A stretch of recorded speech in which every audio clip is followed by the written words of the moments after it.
This is my case study presentation for Whole Foods Nutrition.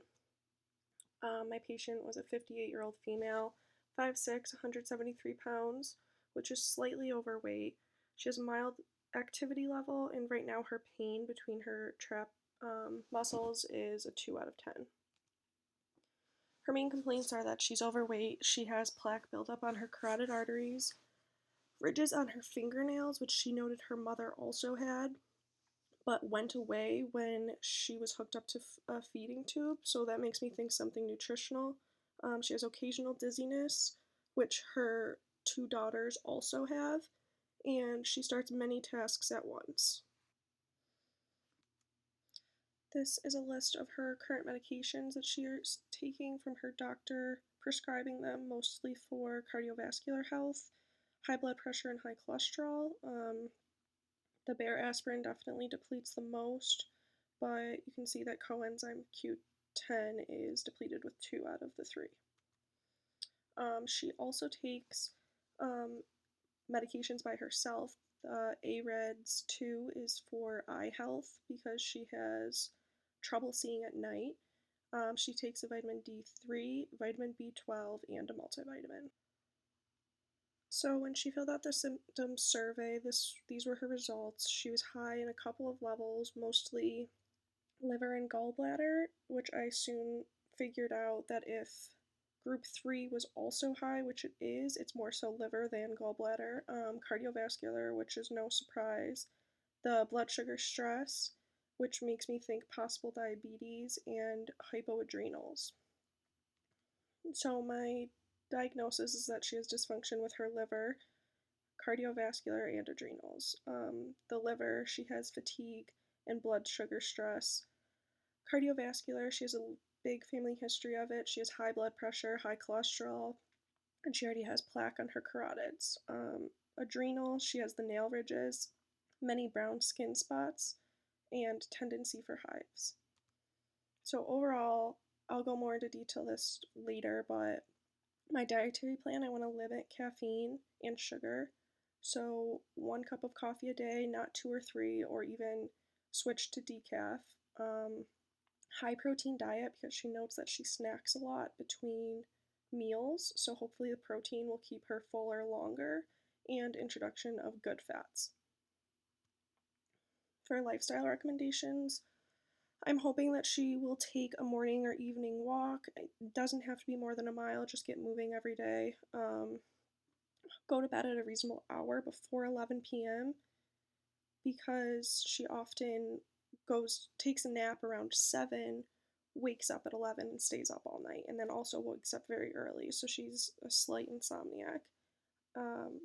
So avoid taking those naps, and then also get an agenda to write everything down to make lists, so that might help with her stress levels and being able to complete one thing at once and focus on things.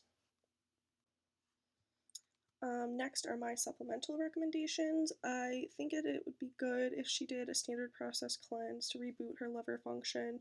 I know she does drink quite a lot, but not in the sense of being an alcoholic. But I think this would be good to her just to reboot. Drenamine I would recommend, which would help her adrenals with better mood, lose weight, decrease stress. I would probably start her on half of the dose and see how it goes. And as I discussed earlier, the medication she's taking is depleting CoQ10. So anybody that is taking medications for cardiovascular is usually depleted in this, so 100 milligrams a day I think would be sufficient. Okay, so the list of her main complaints is back up. After doing the intervention, she did lose a couple pounds just from eating healthier, going for those walks, and the plaque, obviously, that takes a while. That's more with her primary care and cardiologist, but hopefully, maybe over time, it would stop building up and wouldn't become as much of a problem. The ridges, I haven't noticed a difference yet. I think that also would take a couple of days, like at least a couple of weeks of this being implemented. Occasional dizziness, she didn't report any dizzy days, as she calls them, for the time that she was implementing this, and she got the agenda and said that it helped keeping her mind on one thing at once. So this was her scores after.